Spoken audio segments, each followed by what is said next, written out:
Com vocês, Arthur. Shazam! Shazam!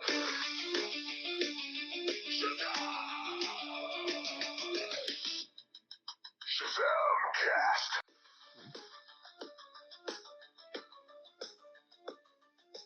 Salve, pessoal! Bem-vindos ao Shazamcast. Eu sou o Mário Marcelo. E eu sou Arthur Lopes Filho. E hoje a gente vai discutir um tema bem provocador e bem interessante. Superman é o cara dos Estados Unidos, o defensor patriota, ou ele é um algoz da sua nação? Lembrando, ele defende o American Way of Life ou ele critica o próprio país? Olha, gente, hoje no Shazamcast número 2, então, como o Arthur anunciou, nós vamos discutir uma coisa interessantíssima, que é quem é o Superman? O Superman é a representação clara dos Estados Unidos, Arthur? Ou é uma crítica? Ou será que será uma sátira dos próprios Estados Unidos e seus interesses? É isso que a gente precisa discutir. Mas antes da gente começar a discussão, vamos lembrar vocês uma coisa muito importante. Agora, aqui, dia 15/9, ainda nesse mês, nós vamos lançar uma campanha muito especial dos nossos livros produzidos aqui pelo grupo do Shazam. Eu, Mário Marcelo Neto e, claro, Felipe Raduns Kruger, escrevemos aí e organizamos 3 obras muito legais que estão sendo lançadas aí, mas vamos falar depois um pouco mais sobre isso. Acompanha aí o nosso podcast hoje e no finalzinho nós vamos comentar um pouco mais sobre isso. Perfeito, Arthur, perfeito. E lembrando também que neste episódio nós vamos discutir coisas que é sobre a cultura pop, sempre bem embasado, sempre muito estudo, porque nós, afinal, somos 2 historiadores que pesquisamos e amamos a cultura pop. E o tema de hoje, como a gente falou, é Superman. Então vamos discutir o Superman, Arthur. Vamos buscar as raízes disso aí? Vamos entender? Perfeito, vamos lá. Antes da gente começar a falar de política e da posição desse personagem, a gente precisa voltar para 1938. Para quem não sabe, né, Superman foi criado, ou melhor, foi lançado em 1938, óbvio, ele foi criado anteriormente pelos 2 criadores, Jerry Siegel e o Joe Shuster, né, que foram, melhor dizendo, 2 jovens judeus, viveram em Cleveland e tentaram a vida nos Estados Unidos como criadores de personagens de história em quadrinhos, roteirizando e desenhando.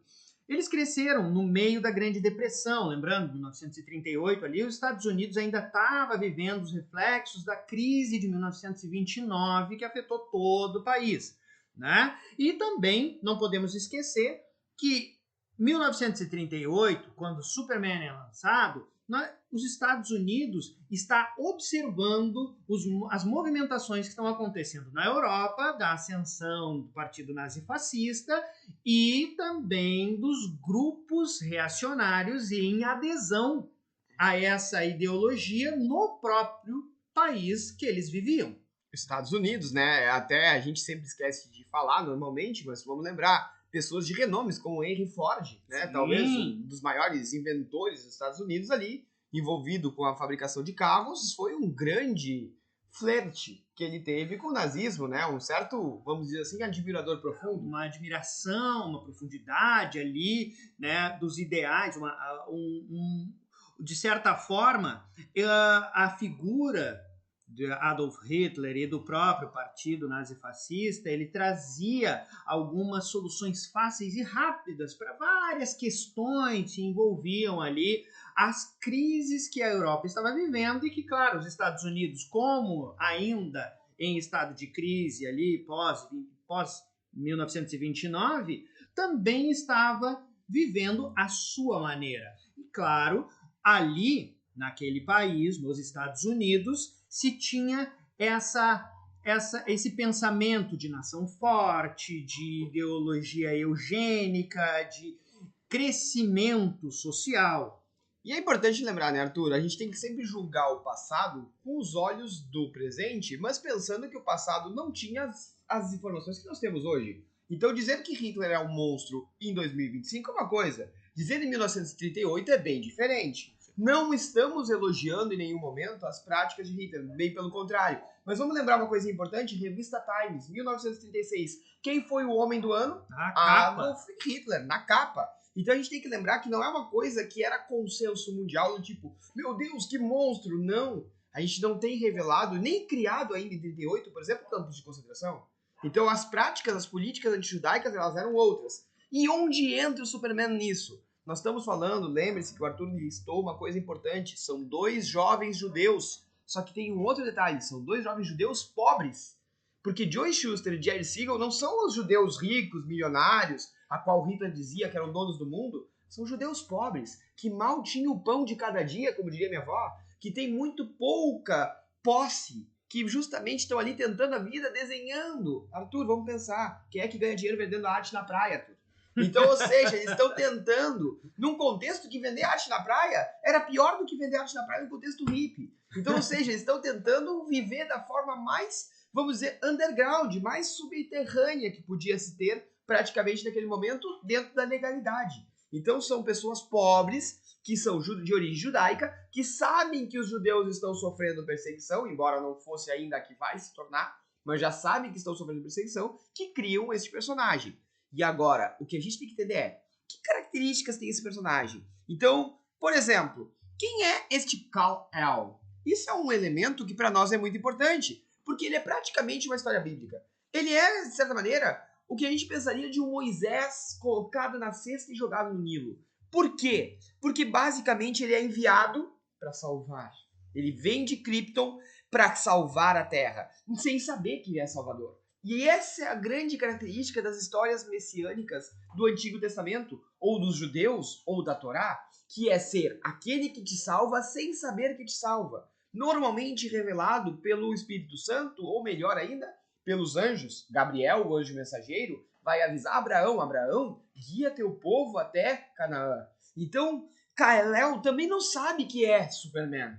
Ele é um homem de Kryptonita. Ele é um homem de Krypton, perdão. Ele é um homem de Krypton. E ele, ao chegar na Terra, vai descobrindo-se a si como um superpoderoso aos poucos e vai se tornando esse elemento.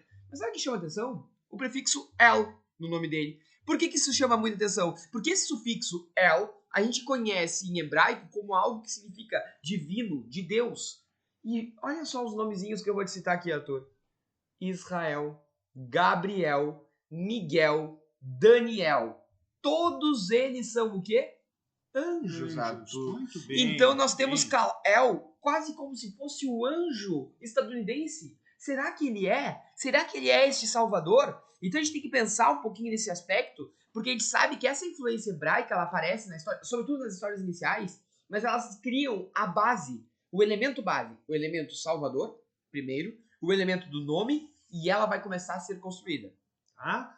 Uma coisa importante, né, que a gente pode já começar a instigar a fala aqui sobre o Super-Homem, é que em 1938, e claro, vamos estendendo ali, pelo menos no período ali até a intervenção estadunidense na Segunda Guerra Mundial, ali em 1941, né, as histórias do Super-Homem, elas são muito críticas. Elas são muito críticas. Políticas. Exatamente. Política desde sempre, né? A própria figura do personagem já nas primeiras, quem já teve acesso ali às histórias em quadrinhos de 1938, 39, 40, elas são extremamente embebidas no universo político estadunidense.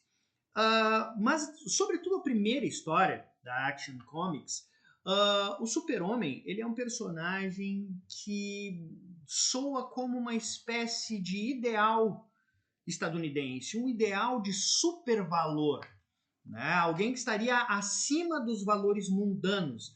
Lembrando que nas primeiras aventuras ali, o Super-Homem ele enfrenta agiota, político corrupto, agressor doméstico, né? Ele inclusive intervém com um homem que está vai bater na sua esposa, né? Donos de fábrica. Ele inclusive intervém na lei do país, onde um juiz lavra a sentença de morte para um rapaz, mas ele descobre que tinha provas que esse homem não era um criminoso, e ele vai lá e enfrenta esse juiz e salva a pessoa. Ele, inclusive, faz uma intervenção no processo judicial estadunidense. Pensa nisso. E sabe o que chama atenção, Arthur? Que ele não é um justiceiro à la Batman, que, por exemplo, vai enfrentar o grande vilão. Existe o grande gênio do mal e seus comparsas e ele enfrenta. Não, ele enfrenta o burocrata do dia a dia.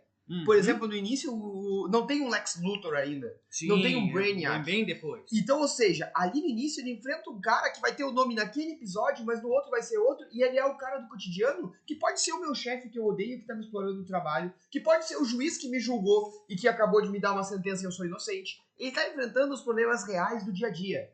Então, por isso, esse primeiro momento, o impacto do Superman na sociedade ele vai ser muito forte. O Superman ele enfrenta um perigo, um bandido real. E o bandido real podia usar colarinho e gravata. Ele podia ser meu chefe. Ele podia ser o assaltante criminoso também, aquele estereótipo do bandido, pé rapado. Mas ele era variado. Por isso que a gente pensa que o início do Superman, o impacto dele vai ser tão grande, que não é só porque é o primeiro super-herói. Alguns discutem que tem um outro, tem e tal. Independente, mas ele vai gerar um impacto muito grande por essa identificação com os ideais moralistas que ele defende, o correto, né? E este correto seria o quê? Lutar a favor do povo, e vamos botar entre aspas, do povo que trabalha para progredir. American Way of Life. Estou trabalhando para ter uma vida melhor, por isso eu mereço. Eu quero, eu posso. Então, nessa ideia, ele está lutando contra pessoas que são comuns, mas que são criminosos. E essa justiça que não é feita pelos homens, é feita por quem? Por Superman. Isso é uma coisa bem interessante, porque no final das contas nós temos um personagem no Superman, um eco muito grande da cultura idealizadora dos Estados Unidos, não de uma cultura que se manifestava ali na concretude estadunidense daquele período. O imaginário, né? Exatamente, tanto é que ele é o fruto de um imaginário ideal do que seria uma nação justa, ética, né? Que não tem homens batendo em mulheres, por exemplo, que não tem juízes errando os seus julgamentos, que não tem políticos subvertendo a ordem social para se beneficiar. Que não tem corrupção. Exato. Então, é um personagem que representa algo superior, algo muito além daquilo que a nação vivia naquele período. Ou pelo menos sob a perspectiva do Shuster e do Siegel, né? E sabe o que me chama a atenção, Arthur, também, que a gente precisa aprofundar um pouquinho mais, é que a origem do Clark Kent e não do Superman, agora vou falar do Clark, tá? Os Kent são fazendeiros, Arthur. Então já tira da cidade, tira aquela cosmopolitanice, sabe? Tipo, pega lá Bruce Wayne, pega Peter Parker, pô, os caras estão no meio da cidade, é fuzuê, ali é tudo que é ideia, ali o crime tá em tudo. Não, o Clark Kent não é nem o cowboy, ele é basicamente o caipira, ele é o interior do interior, ele fala porta. Ele é de Piracicaba, entendeu? O Superman é de Piracicaba. E o Superman de Piracicaba, esse cara do interiorzão que tá lá, ele vai se dar de cara com esse mundo, só que aí que tá o interessante. Ele é humilde, ele vem de uma origem honesta, não necessariamente pobre, mas honesta. E o Superman, mesmo de origem pobre e honesta, ele não é trouxa. O Clark é trouxa. O Clark derruba café, o Clark não sabe chegar na Lois, o Clark é todo trabalhado. O Superman é esperto.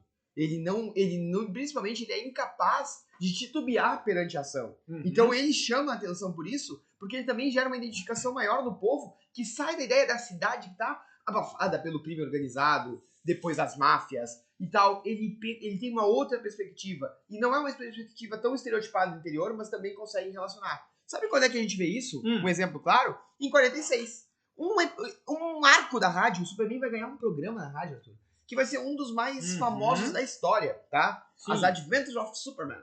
E esse programa vai ter vários episódios e vai começar a popularizar. Só que fica tão popular, mas tão popular, que a gente consegue ter a dimensão disso vendo como o Superman consegue intervir no cenário político. E chega um momento que, por exemplo, ele começa a ridicularizar em um dos episódios a Ku Klux Klan.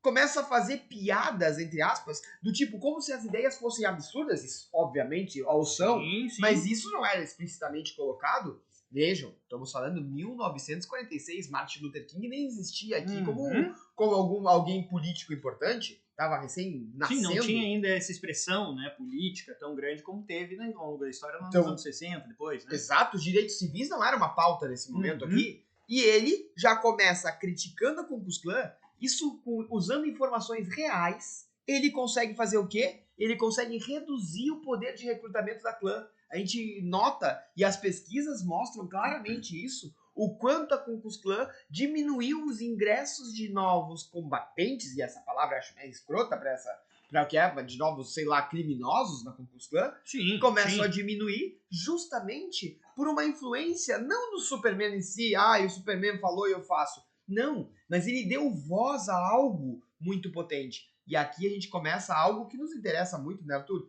Perceber como as mídias de cultura pop, elas geram reverberação. Elas geram influências em comportamentos e Com pensamentos. certeza. Então a gente pensa assim, o Superman de um cara que veio de outro planeta pra cá, ele se torna Clark.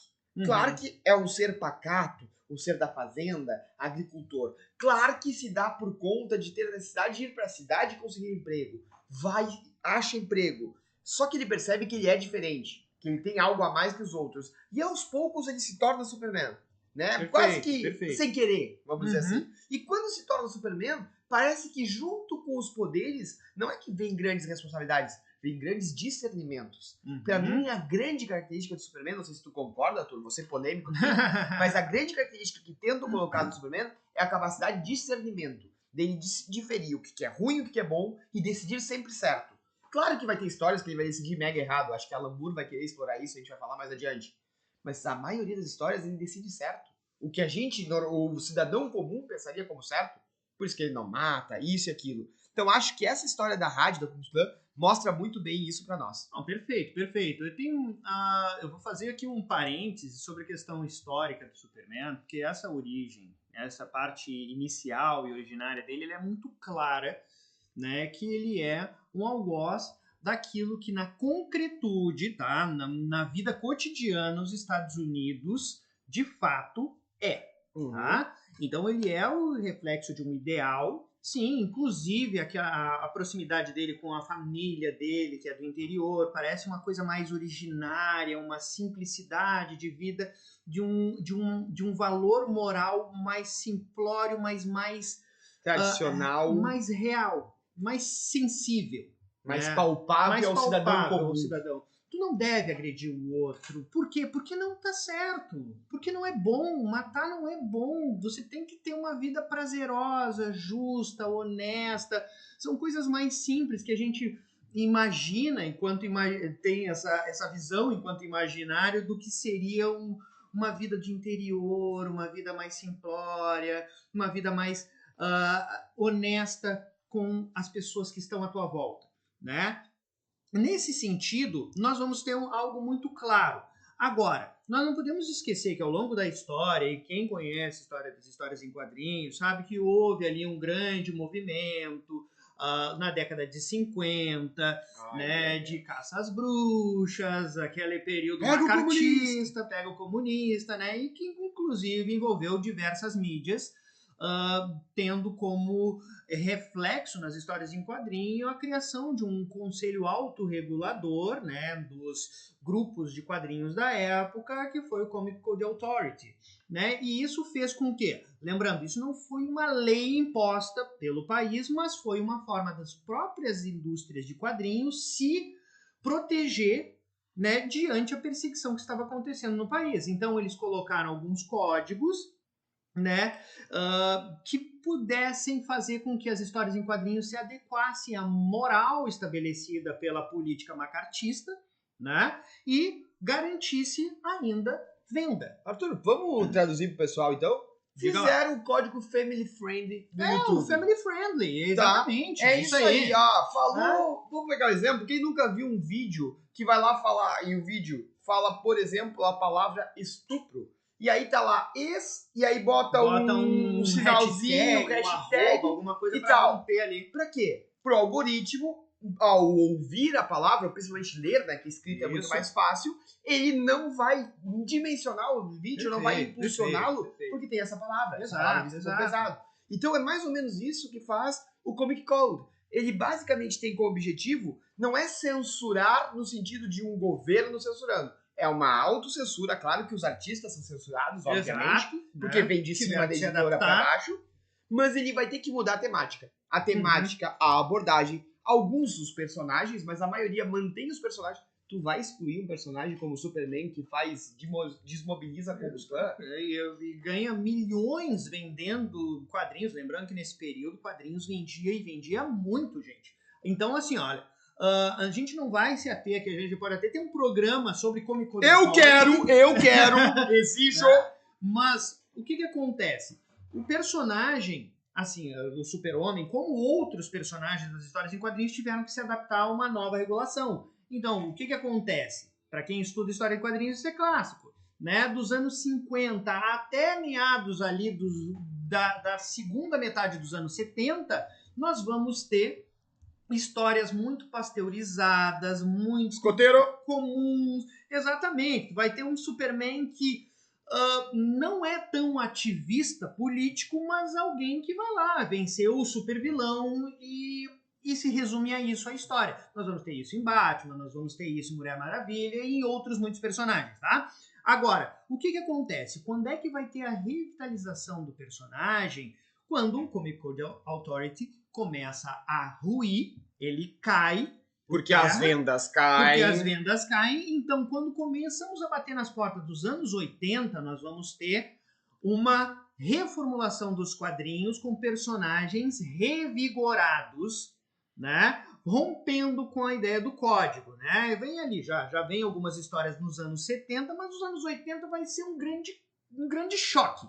E aí, nós temos o que nos anos 80? Nós temos uma outra versão do Superman aparecendo no Cavaleiro das Trevas, ou The Dark Knight Returns, né? Dark Knight Returns, né? Do Frank Miller, onde ele apresenta um Batman extremamente violento, né? Um Batman aposentado que volta ativa numa distopia maluca lá, em que o presidente da época, inclusive está lá no quadrinho, né? O Ronald Reagan, ele se torna uma espécie de ditador, né? É um ditador, Ele né? é um ditador global porque ele detém sob a sua tutela o maior herói do planeta, que pode descambar com qualquer guerra, com qualquer desavença.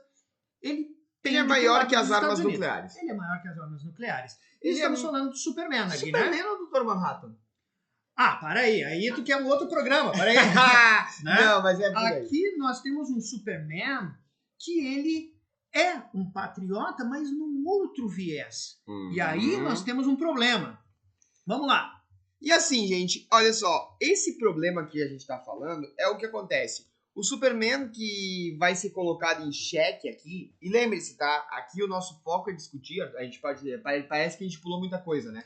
Mas o nosso foco aqui é discutir se ele é um algoz dos Estados Unidos ou ele representa os Estados Unidos. Perfeito. Então, por exemplo, é óbvio que a gente pulou os filmes do Richard Donner, por exemplo. Sim. Né? Sim. É óbvio que a gente pulou um monte de histórias importantíssimas, né? Mas a gente tá focando aqui nos arcos principais em que a gente pode destacar elementos do Superman como algoz e Superman como uma representação clássica do Estado estadunidense. Perfeito. Então a gente tá... É preciso pontuar isso.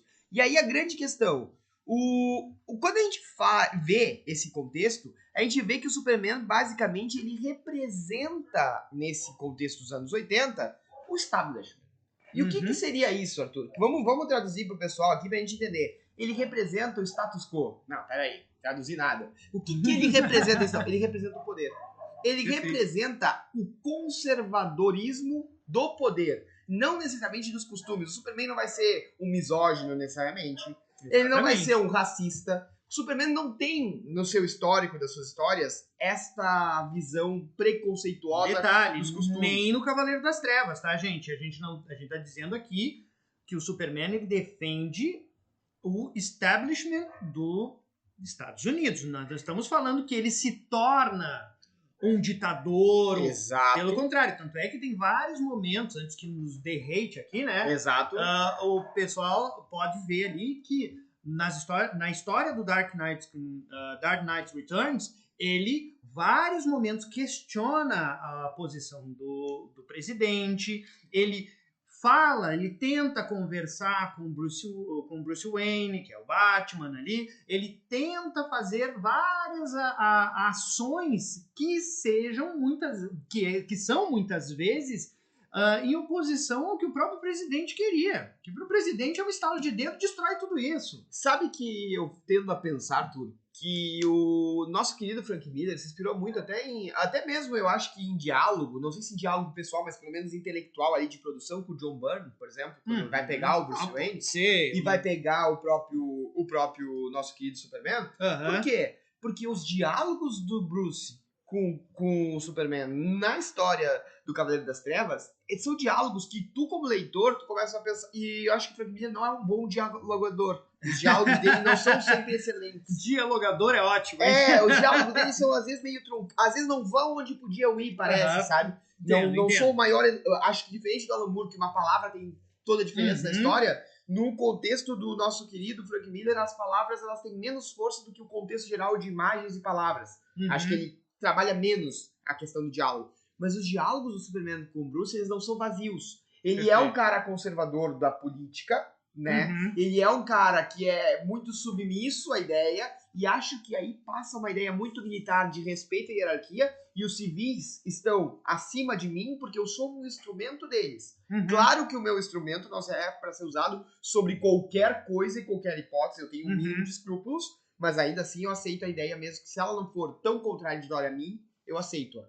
Então, esse contexto ali, eu acho que ele é visto, a gente diria no humor, como uma escada. Aquele que tá ali pra nos dar, pra permitir a graça, tu fazia a pergunta pra vir a graça, né? Que é muito comum na piada isso, chamada escada. O Dedé, o famoso escada de Gigi. Pra mim, o Superman é a escada do Batman no Cavaleiro das Trevas. Perfeito. Tanto que acho que o nome da história é Batman Cavaleiro das Trevas, né? Claro, é uma história do Batman onde tem o Super-Homem, né, gente? Lembrando. Então, assim, ele pra mim, o fundamento dele é justamente mostrar que ele é o conservador, sim, ele é o que quer manter, ele é a favor do grande poder, e o grande poder, na visão dele, toma as melhores decisões porque tem mais informações.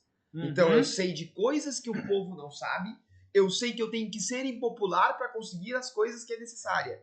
E aí tem diálogos que são geniais, assim, de se refletir. Eu acho que esse elemento que ele fala com o presidente, que ele pode dizer que ele não podia dizer não pro presidente, é um exemplo clássico de quem defende establishment. Não, eu acho interessante isso, inclusive eu acho no Cavaleiro das Trevas especificamente, eu acho até o Super-Homem meio ingênuo, né? Mas ainda assim ele é um patriota devoto, mas não um patriota do partido, tá? Sim. Não um patriota partidário, mas um patriota daqueles valores que ele acredita ainda que... Por causa dos Mayflowers, né? Seria uma coisa nesse sentido. Da fundação mesmo, né? Eu luto pelo meu país. Exato, eu acho que ele ainda acredita que está lutando pela famíliazinha dele lá, fazendeiro, por aqueles valores, mesmo que em ato ele tenha que ser cruel, né? E eu acho que ele aceita essa crueldade dado o contexto dos anos 80. Sabe que eu me lembro quando tu fala isso, Arthur? E assim, ó, vou botar aqui, eu vou revelar para as pessoas o bastidor, Arthur. Vou ser polêmico aqui. Vamos lá. Não tá na pauta e eu vou jogar aqui e vou botar o Arthur na fogueira agora. Ah, meu Deus. Te prepara, Arthur. Pra mim, esses valores são muito parecidos com os valores de Rocky Balboa. Pode ser. Porque é um cara que tem toda uma história torta. O Superman não necessariamente seja a história mais torta, mas pô, ele é órfão, foi mandado pra Terra, foi descoberto depois que não era filho de quem ele achava que era filho, e assim por diante. Né? Então, claro. de certa maneira, é um trauma. Não talvez como o do Rock, mas é um trauma. E o Rock, ao mesmo tempo, o que nos identifica com ele? Que ele é muito certo, né? O Rock é um cara, não importa quanto você bata, e sim quanto você apanha e continua batendo. Então, essas quando ideias... você se levanta. Eu não sei a frase, mas todo mundo entendeu. Mas é isso, né? Sim. Então, ou seja, o Rock passa um pouco da ideia do Superman, que é a ideia do sentido de eu apanho na vida, mas eu sou muito correto. Qual é a grande diferença? É óbvio que o Superman tem todo o poder do mundo. Exato. E ele, aí que tá a grande moral. E por isso que eu acho que ele é tão popular. Porque ele, com todo esse poder, ele abaixa a cabeça e diz, não, eu sou humilde e não vou usar. Ele é um cara que é exemplar. Pra mim, um código meio militar, patriota, né? Voltando lá no elemento básico. tá na Constituição dos Estados Unidos, né? Possuir Sim. arma para lutar pelo seu país. Então, justamente, ele como patriota mantém isso. Mas sabe o que me chama a atenção, Arthur? Que tem um cara, que obviamente a gente é fã, porque a gente já escreveu um livro sobre ele, que mudou o rumo dessa história. Pois então, ele mudou, mas ao meu ver, ele dá um encerramento muito bonito. Lindo. Superman. Vamos dar um contexto aqui rapidamente. Nós estamos falando de Alan Moore e a história For the Man Who Has Everything, para o homem que tem tudo, né? Dica, vejam a animação do Daniel vai McDuff de 2001, que tem este episódio que é genial. É muito bom. O que estava acontecendo, tá? Nos anos 80, tá? Como a gente já estava comentando aqui, estão revitalizando os personagens. O que vai acontecer? A DC Comics resolve organizar a casa e eles estão preparando o terreno para escrever nada mais, nada menos que a Crise nas Infinitas Terras. Tá? Zerar tudo, né? Zerar tudo, Tá ruim, exatamente. vamos arrumar. Eles vão arrumar porque, como nós estávamos comentando aqui, o Superman de 38 mudou para o Superman dos anos 50. Quando chega nos anos 80 aqui, nós vamos ter Cavaleiro das Trevas, já é uma outra personagem, eles precisam ajustar tudo isso, tá? Toda a editora está passando por uma arrumação. E a Action Comics, que foi a casa do Super-Homem, ela continuava lançando as suas histórias de forma ininterrupta desde 1938. Nós estamos num número avançadíssimo aqui da Action Comics. E ela vai acabar para manter só o selo Superman, que tinha em 2 revistas. Ainda tá, tem gente? viúvas da Action Comics. Exato. Então, hoje tem a publicação da Action Voltou, Comics. né? Voltou, As viúvas Detective vencerão! Comics Viva as também, viúvas! né? Mas o que acontece? Ela vai encerrar. E quando ela vai encerrar, o Alan Moore, na época, diz assim, não, peraí. Se vão encerrar com o Superman, eu quero dar esse encerramento. Malditos ingleses. Exato. E o Alan Moore bate na mesa e consegue fazer a história de encerramento do Superman. O que para ele seria um encerramento digno, né? Para o Superman. E ele vai escrever essa história maravilhosa. O que conta essa história rapidamente? Ela basicamente mostra o que é o sentimento de ser um homem extremamente poderoso, vivendo num planeta onde todo mundo acha que ele é super tudo, mas que guarda em si um grande vazio. E a história é lindíssima, porque vai falar sobre sentimentos, sobre um Superman que vive... É quase sonho. mais sobre o Clark do que sobre o Superman. Exatamente. É um cara que tem sentimentos, que tem amor, que tem frustrações, exatamente. Tem projeções de futuro. Fragilidades. É lindíssima, é uma história humana. Que justamente, né, Arthur, naquilo que a gente falava lá no período anterior aos anos 70, foi que se matou do Superman. Exato. O Superman lutava com o bandido, a gente diz ali, lutava com o bandido e voltava, lutava com o inimigo e voltava. E era isso, não tinha uma fragilidade nem psicológica, nem uma falha. Diferente do Batman, o Batman tem muitas fragilidades para ser exploradas, né? Quase todas. O Superman não, ele é perfeito. Por isso o nome da história é provocativo, ele é irônico, né? Não é um nome que concorda com isso, ele ironiza isso. O homem que já tem tudo. Ele não tem tudo.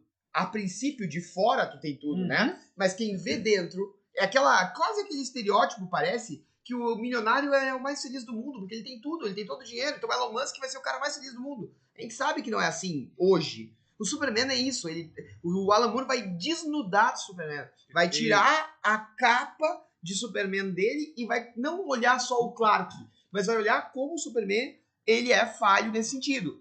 E sabe o que me chama a atenção também? As histórias que um carinha, que ninguém dava nada pra ele, um tal de Mark Waid, que vai mudar também alguns elementos sobre esse aspecto do Superman.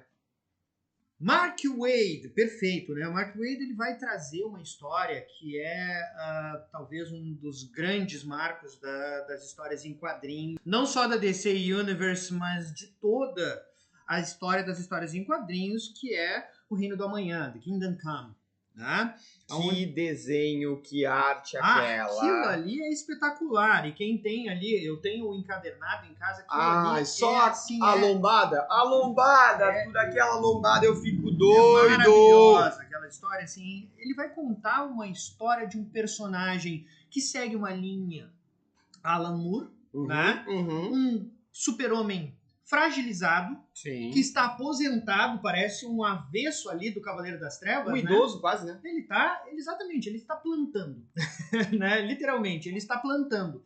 Porque o mundo se tornou um lugar muito difícil de se viver. O mundo mudou muito mais rápido do que os valores que o Super-Homem gostaria que as pessoas tivessem, que ele defendeu ao longo de toda a sua carreira e que no final não se consolida. Essa é a história do Reino do Amanhã, né? Ele vai ter ali novos heróis atuando no mundo, conflitos acontecendo e no final das contas ele se sente derrotado.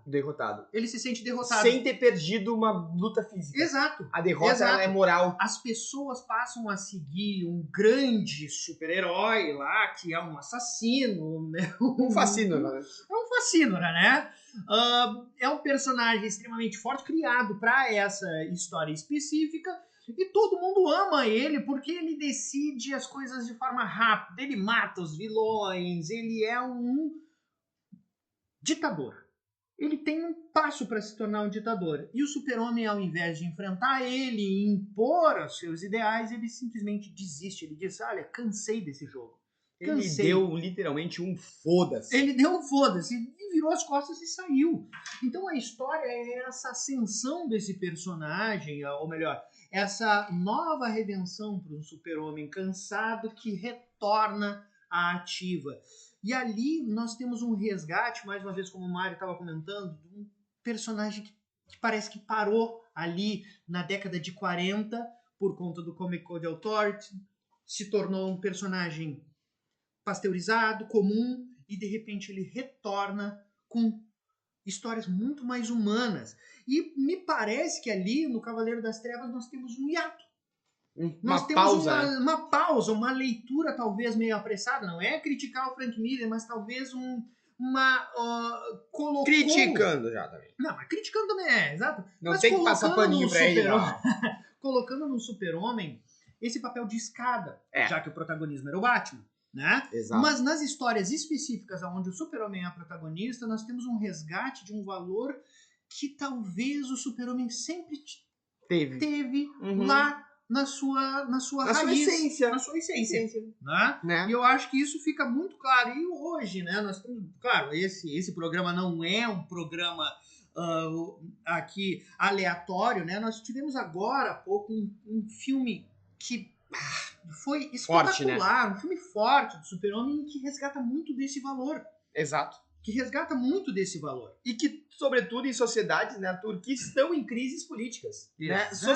Acompanhando os contextos. Vejam, 2001 a gente está falando praticamente, ali a gente já está falando contexto de guerra ao Iraque, já começando, guerra ao Afeganistão, o mundo em crises em que pessoas podem se tornar ditadores. Bush podia, Trump pode. Então, os Estados Unidos acabou de dizer, se Bolsonaro for condenado, não temo em usar força política para isso. E se ele quiser usar, o que a gente pode fazer? Exatamente. O Superman é isso. Se ele quiser usar toda a força dele contra qualquer coisa no universo, nem só da Terra, o que qualquer um pode fazer? Então ele tem que ser esse farol ético, né? Essa moral. Então, assim, pra gente fechar, Arthur, Superman, defensor ou algoz dos Estados Unidos? Bate o martelo. Então, né? Parece que a gente tá sempre em cima do muro, mas no final das contas, ele me parece um defensor de uns valores ideais dos Estados Unidos que, na prática, os Estados Unidos não é.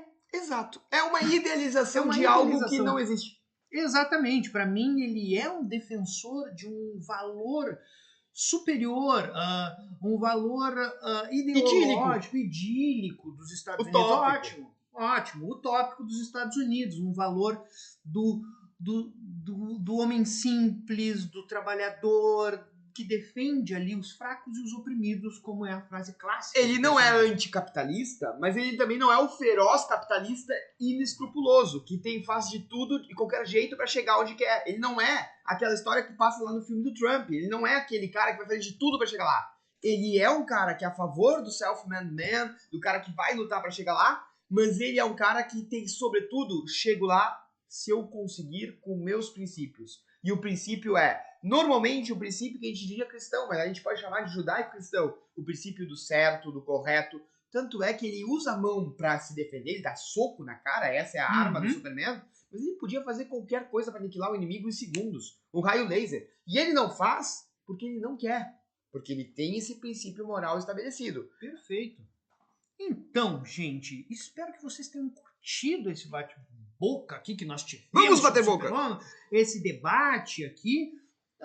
E claro que nós não esgotamos o assunto, mas aqui nós trazemos algumas questões que são interessantes para que a gente possa refletir quando formos falar sobre, não só sobre Superman, mas sobre os valores políticos dos Estados Unidos e suas representações nas mídias como um todo, inclusive nas histórias em quadrinhos. Mário, programa que vem, já temos alguma pauta? Temos uma pauta, Arthur. Eu acho que vai ter a ver com os caras que são mutantezinho ali. E uma discussão. Mutantezinho? Uns mutantezinho ali. Um tal de nosso querido ali, Stan Lee. Envolvido se eles são metáforas de minorias ou não. Mas vou deixar no ar, deixa o pessoal descobrir. Quem Perfeito. descobrir, comenta aí, por favor. Vai avisando se descobriu qual é a nossa próxima pauta. Mas vamos deixar esse segredo. Perfeito. E vamos deixar um recado pro pessoal? Vamos lá. Pessoal, 2 recados importantíssimos. O primeiro, obviamente, não esqueça de nos seguir nas nossas redes sociais, de dar o like aí nesse, por favor, no nosso podcast, que vai ser divulgado em todas as plataformas de streaming de áudio, também no YouTube e também no Instagram. Então nos acompanhe por lá para terem acesso ao nosso material. E lembrar, Arthur, que dia 15 inaugura ela. Lembra dela? Aí, a nossa campanha, né, lá no Catarse dos nossos 3 novos livros, tá? Do nosso grupo de pesquisa, o Shazam. São os livros, tá? Da coleção Cultura Pop e a História. Tá? Nós temos Frank Miller e a História, trazendo diversos artigos aí sobre a trajetória e as produções do Frank Miller, escrito por pesquisadores do Brasil inteiro. E organizado por nós 13 e pelo excelentíssimo especialista, na verdade, doutor Márcio dos Santos Rodrigues. Então vamos lá, não esqueçamos assim, ó, uma coletânea que está excelente, excelente. Mas não é só ela, também temos na mesma campanha o 2º volume do livro Batman e a História, trazendo mais artigos sobre as representações do Homem-Morcego, tá? Lembrando, esse livro, ele veio porque nós tivemos uma enxurrada muito grande de pessoas querendo participar. E com né? textos muito bons, né, Estão Arthur? incríveis, estão em textos A gente diversos selecionou, recebeu muita coisa. Coisa que Exato. não dava pra aproveitar, vamos falar a Claro, verdade aqui. né? A gente mas tem que fazer assim, um corte, né? Sendo bem sincero, gente, livros para que nós não ganhamos dinheiro com o livro, né? Nós gastamos dinheiro. Pelo contrário. Mas livros para nós é um custo. A gente teve que lançar o 2 obrigatoriamente pela qualidade dos textos. Exato, não tinha como exato. dizer pros caras, não, esse aqui não. São textos excelentes. E também temos uma nova coleção sendo lançada, que é o Polêmica Pop, com o nosso primeiro livro de uma polêmica que esteve aí em grande vigor há algum tempo atrás, que é Attack on Titan. É fascista?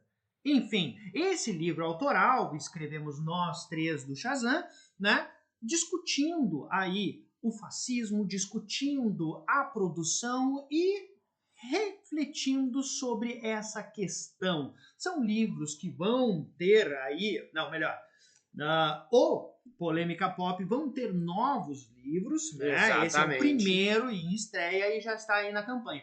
Não esquecendo também que na campanha vão estar também os outros livros que nós lançamos para quem ainda não adquiriu, poder adquirir a coleção toda. Nós temos ainda Alan Moore e a História, nós temos Grant Morrison e a História, e nós temos Batman e a História também lá. Dê uma olhadinha, dia 15 ela vai estar disponível lá no Catarse para todo mundo, tá, gente? Apoie então esse projeto para a gente poder continuar falando sobre cultura pop e nos vemos no próximo episódio. Aê!